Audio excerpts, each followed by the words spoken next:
আসসালামু আলাইকুম সবাইকে। আমরা তো সবাই জানি যে কোনো নিক্ষিপ্ত বস্তুর সর্বোচ্চ উচ্চতার সূত্র হচ্ছে h সমান u স্কয়ার ভাগ 2g। কিন্তু কেন? এই সূত্রটাই কেন ব্যবহার হয়? আজকের ভিডিওতে আমরা এটাই দেখব। তো যারা এখনো ভিডিওটাকে লাইক দাও নাই, লাইক করে দাও। চ্যানেলকে সাবস্ক্রাইব করো নাই, সাবস্ক্রাইব করে দাও। ঠিক আছে? দেখো আমরা ধরো এই যে একটা বস্তু, এটাকে তুমি নিক্ষেপ করলা। ঠিক আছে? u আদিবেগ নিয়ে, u আদিবেগ, এটা হচ্ছে আদিবেগ নিয়ে নিক্ষেপ করলা। এমন একটা পয়েন্ট আসবে না, এই বস্তুটা যখন উঠবে উঠবে উঠবে উঠবে, ধরো এই পর্যন্ত উঠা ও আর উপরে উঠবে না, এই পর্যন্ত উঠা ও আর উপরে উঠবে না। এইটুকের দূরত্ব ধরো এইচ। ঠিক আছে, এইটুকের দূরত্ব হচ্ছে এইচ। এই যে সাপোজ আমি এই মার্কারটাকে ধরো এই যে ফিকলাম, আচ্ছা দেখা যায় না, মানে এই যে ফিকলাম, একটা উচ্চতায় উঠাও আবার নিচে পড়তেছে না। তো হাইয়েস্ট উচ্চতা ধরো এই যে এইটা হচ্ছে সর্বোচ্চ উচ্চতা। মানে সর্বোচ্চ উচ্চতায় তোমার এখানে বেগ কত হবে জানো? এই উচ্চতার পরে আর ও উপরে উঠতেছে না, তার মানে ওর বেগ এরপরে হচ্ছে ওর নিচে নাইমা যাইতাছে, তার মানে নিচের দিকে বেগ কাজ করবে। কিন্তু যখন সর্বোচ্চ উচ্চতায় উঠবে তখন ওর বেগ থাকবে জিরো। তার মানে শেষ বেগ এখানে কত? এই ভি, এটা হচ্ছে শেষ বেগ। বেগ থাকবে হচ্ছে জিরো। ঠিক আছে, ভি হচ্ছে ভি এর মান জিরো থাকবে। আর ইউ আদিবেগ যে কোনোটা হইতে পারে। তুমি ধরো এটাকে 10 আদিবেগে নিক্ষেপ করতে পারো, এটাকে 20 আদিবেগে নিক্ষেপ, এমনকি যত ইনফিনিটি পর্যন্ত আদিবেগে তুমি নিক্ষেপ করতে পারো, এটা ম্যাটার করে না। কিন্তু কথা হইলো এই যে ইউ স্কয়ার ভাগ 2g, এই সূত্রটা আমরা কোথা থেকে পাইলাম? এখন এটার জন্য আমাদেরকে কি দেখতে হবে জানো? আমরা একটা গতির সমীকরণ পড়ছি না, V square equal to U square minus 2gh। Minus কেন?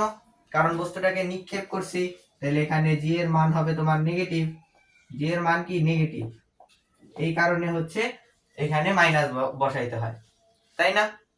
তাহলে এইখান থেকে আমরা কি পাই দেখো, আমরা যদি এইচ এর মানটা বের করতে চাই, এইচ এর মান, আচ্ছা দেখো এই সাইডে আমরা 2g প্লাস করে নিলাম, ভি স্কয়ার প্লাস 2gh করলাম, আর ওই সাইডে কি থাকে? U square. এখন এখানে 2gh থাকলো, আমরা যদি ভি স্কয়ার কে এই সাইডে নেই তাহলে ভি স্কয়ার হবে মাইনাস, তাই না? ভি স্কয়ার এখানে মাইনাস হয়ে গেল। ঠিক আছে, ভালো কথা, এখানে কোনো কিছুই নাই। এখন দেখো এখানে যদি আমরা এইচ রাখি, আমরা তো সর্বোচ্চ উচ্চতা বের করব, তাহলে আমরা এইচ এর মান বের করব। এখানে কি থাকে? U square minus V square ভাগ হচ্ছে এখানে 2g। এই যে এই সূত্র না, এই সূত্র থেকে অ্যাকচুয়ালি আমরা এই সূত্রটা পাইছি, এই যে ভি স্কয়ার এইচ সমান ইউ স্কয়ার বাই 2g। বুঝছো? দেখো এখানে আমরা কি পাই পরে, এই যে ইউ স্কয়ার তো ইউ স্কয়ার থাকলো, যে কোনোটা ইউ স্কয়ার তো আদিবেগ, যে কোনো আদিবেগে নিক্ষেপ করতে পারো। আর ভি স্কয়ার, ভি এর মান সর্বোচ্চ উচ্চতায় যে বেগ, সর্বোচ্চ উচ্চতায় যে বেগ, এই ভি এর মান হচ্ছে জিরো, তাহলে জিরোর স্কয়ার করলে তো জিরোই হবে, জিরোর স্কয়ার করলে তো জিরোই হবে, তাহলে মাইনাস জিরো ভাগ 2g। সুতরাং আমরা সর্বোচ্চ উচ্চতা কি পাই? সর্বোচ্চ উচ্চতা কি পাই বলো তো? এই যে এইচ, এটা সমান ইউ স্কয়ার মাইনাস জিরো, তো কোনো কিছুই হবে না, কোনো প্রভাবই করবে না, তাইলে সর্বোচ্চ উচ্চতা এটা। সর্বোচ্চ উচ্চতা H equal to square by 2g। এই কারণে এই যে বেগটা যে জিরো হয়, মেইনলি এই কারণেই আমরা এই সূত্রটা ব্যবহার করতে পারি সর্বোচ্চ উচ্চতার ক্ষেত্রে। বলো বুঝছো নাকি আমি আমি নিজেরটা নিজেই বুঝছি?